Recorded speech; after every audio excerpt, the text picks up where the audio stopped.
É o fim da Starbucks no Brasil? E o fim do Subway também? Recentemente, foi noticiado que o fundo South Rock, que controla as redes, pediu recuperação judicial no país. E a situação colocou muitas dúvidas e causou muito barulho. Nesse vídeo, você vai entender o que aconteceu com a Starbucks no Brasil e o que houve com o fundo que controla a Starbucks e o Subway no país. Para entender a confusão, é preciso saber quem e como operavam as marcas no Brasil. Desde 2018, as cafeterias Starbucks passaram a ser controladas por um único grupo, que é proprietário de todas as lojas da bandeira. Esse é o fundo South Rock Capital, que foi criado pelo empresário americano Ken Pope, de 38 anos, que vive no Brasil há 14 anos.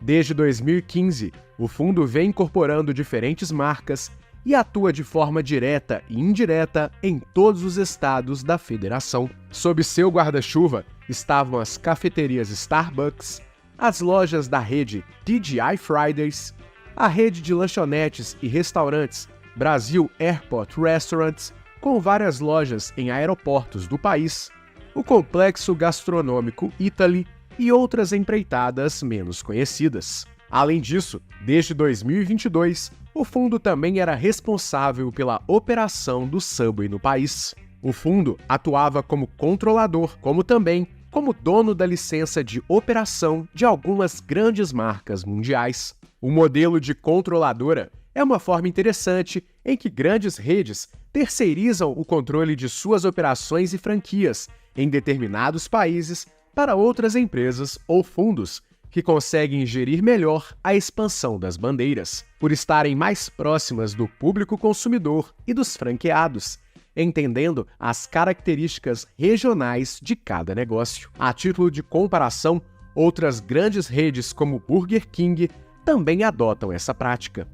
Nessa linha, as marcas representadas pelo South Rock concedem o direito para que a empresa realize operações de controle e direcionamento, tal como se fosse a empresa principal, o que acontece, por exemplo, desde 2022 com relação ao Subway e seus franqueados. Só que, além disso, o South Rock também passou a agir como licenciado de marcas, como, por exemplo, no caso da rede Starbucks, em que todas as suas 183 lojas eram operadas pelo fundo. A rede de cafeterias era operada por outros empresários e passou o controle para o fundo em 2018, quando tinha 113 unidades no país. Ao longo dos últimos anos, o fundo começou a sofrer graves prejuízos, especialmente em razão da pandemia. De acordo com o South Rock, os fechamentos e desafios impostos no período causaram uma queda de 95% nas vendas em 2020, 70% em 2021 e 30% em 2022. Isso considerando todas as empreitadas reunidas.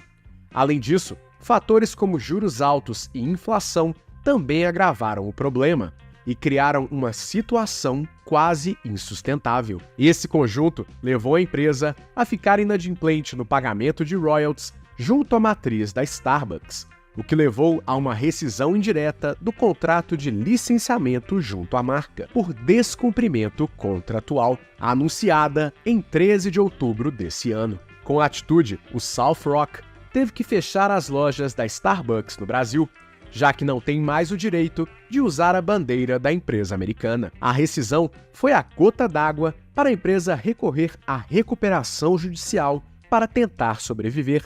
Além disso, a RJ é vista pela empresa como uma forma de ordenar o pagamento de dívidas para tentar, junto à Starbucks, o pedido de um período de respiro para poder, então, pagar os royalties devidos e voltar com as operações no Brasil, o que faz com que as operações da rede de cafeterias fiquem suspensas por enquanto.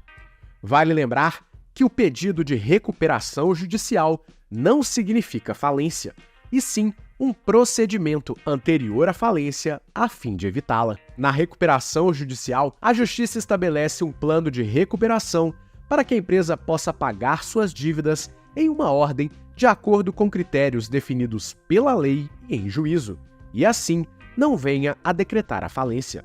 Ou seja, o processo é um método criado para evitar a falência, honrar os credores, e assegurar que a empresa continue de pé, preservando, pelo menos, boa parte dos empregos que ela gera. É o que aconteceu com empresas como a petroleira OGX, a operadora Oi e, mais recentemente, com as lojas americanas, que apesar das dívidas e do escândalo, continuam operando suas lojas dentro do possível. No caso da South Rock, a recuperação foi pedida em 1º de novembro, e inicialmente o pedido apresentava dívidas totais no valor de 1,8 bilhão de reais. Contudo, nos últimos dias, o pedido de recuperação foi revisto e a dívida apurada saltou para 2,5 bilhões de reais. Além disso, em um primeiro momento, a primeira vara de falências e recuperações judiciais de São Paulo negou temporariamente o pedido do fundo, alegando que não foram apresentados documentos suficientes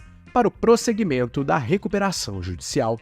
A princípio, dentre os principais credores estão Banco do Brasil, 176,9 milhões, Pine, 58,6 milhões, Santander, 45,4 milhões, Votorantim, 40,3 milhões, Receita Federal, 32,1 milhões e Banco ABC, 29,1 milhões. E enquanto a South Rock cumpre o prazo para apresentar os documentos, como balanços financeiros e patrimoniais, o desfecho segue incerto. Caso o pedido de recuperação seja aceito, caberá à empresa apresentar um plano de recuperação em até 60 dias depois do deferimento do pedido de recuperação judicial. Posteriormente, será nomeado um administrador judicial e pode ser até que os sócios do fundo continuem no comando do negócio, caso não seja determinado que outra pessoa controle o negócio. E nessa situação, tudo segue bastante incerto, e as lojas da Starbucks seguem fechadas no país, enquanto a matriz continua negando o pedido do fundo. Logo, por enquanto, apenas a rede Starbucks é que foi imensamente afetada, fechando as suas portas, não pela situação, mas pela rescisão do contrato com a matriz. Com relação às demais marcas, ainda não há nenhuma posição, e os pontos de venda continuam operando quase que normalmente, apesar da desconfiança de franqueados, parceiros e até mesmo de clientes. E agora, caberá à justiça e à empresa apontar qual será o futuro das redes, o que pode evoluir para o fechamento de todas as operações ou então a venda das licenças de algumas delas, como no caso da rede Subway, que é controlada pelo South Rock. Resta saber se haverá um novo caminho ou se mais um grande negócio vai fechar suas portas no país. E você, o que acha disso tudo? Será que há futuro? Compartilhe com a gente a sua opinião.